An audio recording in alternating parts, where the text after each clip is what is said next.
அவர் சங்கராச்சாரியரை ஏற்றுக்கொண்டால் நாம் ஏற்றுக்கொள்ளப் போவதில்லை. நம்முடைய எதிரி யார்? அவர்கள்தான் பார்ப்பனர்கள். ஆரியத்தை வீழ்த்துவதற்காக தோன்றியதான் திராவிடம். பள்ளிக்கூடம் கட்டியவன் அந்த பள்ளிக்கூடத்திலே படிக்க கூடாது, கோவில் கட்டியவன் இந்த கோவிலுக்கு நுழையக்கூடாது, வீதியிலே ஆடு வரலாம், மாடு வரலாம், பன்றி வரலாம், பஞ்சமன் வரக்கூடாதா?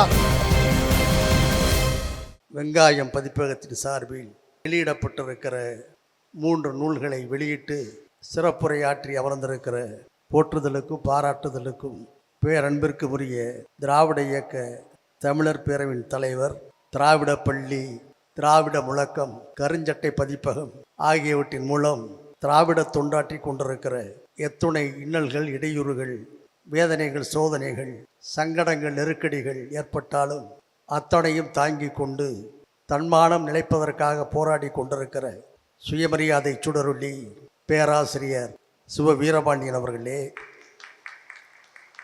முன்னிலை பொறுப்பை ஏற்றிருக்கிற துணை மேயர் குணசேகரன் அவர்களே, வரவேற்புரையாற்றியிருக்கிற தோழர் குமரன் தாஸ் அவர்களே, நூல்களை பெற்றுக்கொண்டு கருத்துரை வழங்கி சென்றிருக்கிற வழக்கறிஞர் ராஜீவ்காந்தி அவர்களே, ஏற்புரையாற்றி அமர்ந்திருக்கிற வழக்கறிஞர் ராம வைரமுத்து அவர்களே, தோழர் சொக்கலிங்கம் அவர்களே, நன்றியுரையாற்றவிருக்கிற தோழர் நபில் அவர்களே, வருகை தந்திருக்கிற கருஞ்சட்டை படை வீரர்களே, உங்கள் அனைவருக்கும் என்னுடைய முதற்கண் வணக்கத்தை பணிவோடு நான் தெரிவித்துக் கொள்ள கடமைப்பட்டிருக்கிறேன். இன்றைக்கு வெங்காய பதிப்பகம் 3 நூல்களை நமக்கு தந்திருக்கிறது. இந்த வெங்காய பதிப்பகம் நியாயத்தை காயப்படுத்தாது, அதே நேரத்தில் அநியாயத்தை நியாயப்படுத்தாது. அத்தகைய பெருமைக்குரிய வெங்காய பதிப்பகத்தின் சார்பில் நாம் தெரிந்து கொள்கின்ற அளவிற்கு, புரிந்து கொள்கின்ற அளவிற்கு நம்முடைய பேராசிரியர் சுட்டிக்காட்டியதைப் போல அவரே அறிந்து கொள்ளத்தக்க அளவுக்கு அற்புதமான நூலை இங்கே நமக்கு தந்திருக்கிறார்கள்.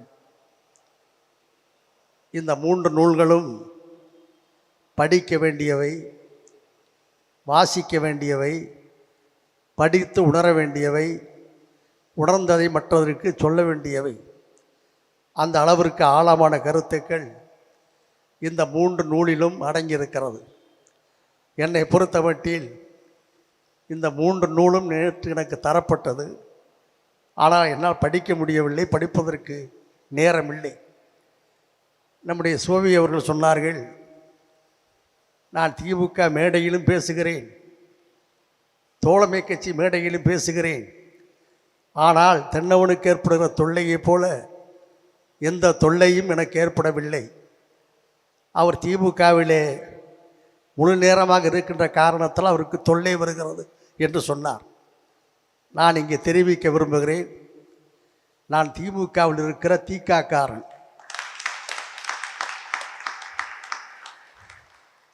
என்னை பொறுத்தமட்டில் எந்த மேடையில் பெரியார் பேசப்படுகிறாரோ, எந்த மேடையில் அண்ணா பேசப்படுகிறாரோ, எந்த மேடையில் முத்தமிழ் அறிஞர் கலைஞர் பேசப்படுகிறாரோ அந்த மேடையில் நான் இருப்பேன்.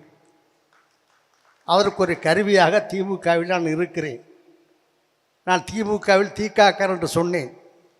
தீக்கா தேர்தலில் பங்கேற்காது, தேர்தலில் போட்டியிடாது, ஆனால் தேர்தல் பணியாற்றும். நானும் அப்படித்தான், தேர்தலில் நிற்க மாட்டேன், தேர்தலில் பணியாற்றுங்கள். ஆகவே அந்த அடிப்படையிலே தான் இந்த நிகழ்விற்கு நான் வந்தேன். நம்முடைய பேராசிரியர் சொன்னார், உதயநிதி வாரிசு, ஆகவே வாரிசாக பிறப்பின் காரணமாக முத்தமிழ் கலைஞரின் பேரன் என்பதற்காகவோ அல்லது இன்றைய முதல்வருடைய மகன் என்பதற்காகவோ நாங்கள் ஏற்றுக்கொள்ளவில்லை. பெரியாரிடத்தில் ஒரு முறை கேட்டார்கள், உங்களுடைய வாரிசு யார் என கேட்டார்கள். அப்போது பெரியார் சொன்னார், எனக்கென்று இந்த வாரிசும் கிடையாது, என்னுடைய வாரிசு, என்னுடைய கொள்கை, லட்சியம் என்று சொன்னார். ஆகவே பெரியாருடைய கொள்கைகளை அண்ணா தூக்கி சுமந்ததால் பெரியாரின் வாரிசாக அண்ணா கருதப்பட்டார். அண்ணாவின் கொள்கைகளை தூக்கி சுமந்ததால் அண்ணாவின் வாரிசாக முத்தமிழறிஞர் கலைஞர் கருதப்பட்டார். முத்தமிழறிஞர் கலைஞருடைய எண்ணங்களையும் பெரியாருடைய உணர்வுகளையும் அண்ணாவுடைய எண்ணங்களையும் தூக்கி சுமந்ததால் இன்றைக்கு மு.க. ஸ்டாலின் அவருடைய வாரிசாக கருதப்படுகிறார். இவர் அத்துணை பேரையும் தூக்கி சுமக்கிற வாரிசாக உதயநிதி இருக்கின்ற காரணத்தினாலே தான் நாங்கள் ஏற்றுக்கொண்டிருக்கிறோம். அவர் சங்கராச்சாரியரை ஏற்றுக்கொண்டால் நாம் ஏற்றுக்கொள்ளப் போவதில்லை. பெரியாரை ஏற்றுக்கொண்ட காரணத்தினாலே தான் வாரிசாக நாம் ஏற்றுக்கொண்டிருக்கிறோம். ஆகவே பெரியார் தொட்டார், அண்ணா தொடங்கினார், கலைஞர் தொடர்ந்தார், தளபதி தொடர்கிறார். இன்றைக்கு நம்முடைய பேராசிரியர் சுவவியும் தமிழர் தலைவர் வீரமணியும் இயக்கமாகவே இயங்கிக் கொண்டிருக்கிறார். இன்றைக்கு பெரியார் மறைந்ததற்கு பிறகும் வாழ்கிறார். சாக்ரட்டிஸ் வாழ்ந்த காலத்தில் அவன் வெற்றி பெறவில்லை. சாக்ரட்டிஸை தூக்கி பிடிப்பதற்கு மாணவன் பிளாட்டோ இருந்தான். கார்ல் மார்க்ஸ் வாழ்ந்த காலத்தில் வெற்றி பெறவில்லை. அவன் தூக்கி சுமப்பதற்கு லெனின் இருந்தார். ஆனால் இன்றைக்கும் பெரியார் வாழ்கிறார். அவரை தூக்கி சுமப்பதற்கு அண்ணா இருந்தார், கலைஞர் இருந்தார், இன்றைக்கு வீரமணி இருக்கிறார், பேராசிரியர் சுப வீரமணி இருக்கிறார். எனவேதான் மறைந்ததற்கு பெரியார் வாழ்ந்து கொண்டிருக்கிறார். ஆகவே பெரியாருடைய உணர்வுகள் இன்றைக்கு திராவிடம் வென்றிருக்கிறது, திராவிடத்தால் வாழ்கிறோம் என்று சொல்லுகிறோம் என்று சொன்னால், திராவிடம் வென்றிருக்கிறது என்றால் எந்த பொருளை வென்றிருக்கிறது? நம்முடைய பகைவர் யார்? நம்முடைய எதிரி யார்? எந்த பகையை நாம் வீழ்த்தி இருக்கிறோம்? எந்த எதிரியை நாம் வீழ்த்தி இருக்கிறோம்? நம்முடைய எதிரி யார்? அவர்கள்தான் ஆரியர்கள், அவர்கள்தான் பார்ப்பனர்கள். ஆகவே அந்த ஆரியத்தை வீழ்த்துவதற்காக தோன்றியதால் திராவிடம். ஆரியம் என்றால் என்ன? ஆதிக்கம் செலுத்துவது, அடிமைப்படுத்துவது, பிறப்பால் பேதப்படுத்துவது, சுரண்டி கொடுப்பது. பெண்கள் படிக்கக்கூடாது, பட்டம் பெறக்கூடாது. எவனுக்கு படிப்பை கொடுத்தாலும் சூத்திரனுக்கு படிப்பை கொடுக்கக்கூடாது. சூத்திரன் சாத்திரம் படிக்கக்கூடாது, வீதியிலே நடக்கக்கூடாது. செருப்பு தைக்கிற தொழிலாளி அந்த செருப்பை போட்டுக்கொண்டு நடக்கக்கூடாது.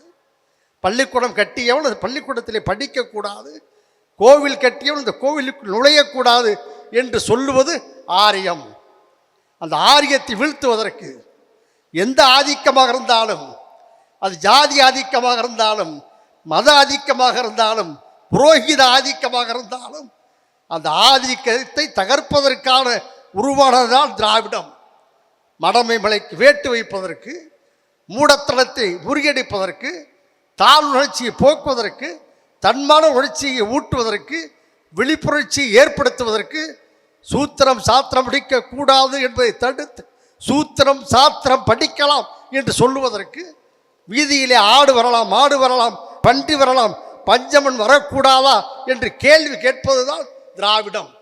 ஆகவே அடிமைத்தனத்தை அகற்றுவது, யாருக்கும் தாழாமல், யாரையும் தாழ்த்தாமல், எவருக்கும் அடிமையாக இல்லாமல், எவரையும் அடிமைப்படுத்தாமல், எவராலும் சுரண்டப்படாமல் ஒரு சமத்துவ சமுதாயத்தை உருவாக்குவதால் திராவிடம். அந்த திராவிடம் இன்றைக்கு வென்றிருக்கிற சொல்லி இந்த அளவோடு விடைபெறுகிறேன். நன்றி, வணக்கம். திராவிட இயக்கத்தின் வரலாறு, திராவிட இயக்கத்தின் கோட்பாடு, திராவிட இயக்கத்தின் தாக்கம் என 3 தளங்களில் பயிற்றுவிக்கப்படும் திராவிட பள்ளியின் மாணவர் சேர்க்கை ஆகஸ்ட் 15 முதல் நடைபெற்றுக் கொண்டிருக்கிறது. தொடக்க நிலை, முதுநிலை என 2 நிலைகளில் வகுப்புகள் நடைபெறும். திராவிட பள்ளிக்கான பாடங்களை பல்கலைக்கழக பேராசிரியர்கள், கல்வியாளர்கள், திராவிட இயக்க ஆய்வாளர்கள் உருவாக்கி இருக்கின்றனர். ஒருங்கிணைப்பாளர் பொள்ளாச்சி மா. உமாபதி, இயக்குனர் சுப வீரபாண்டியன். மேலும் விவரங்களுக்கு திரையில் தெரியும் தொலைபேசி எண்களுக்கு தொடர்பு கொள்ளுங்கள்.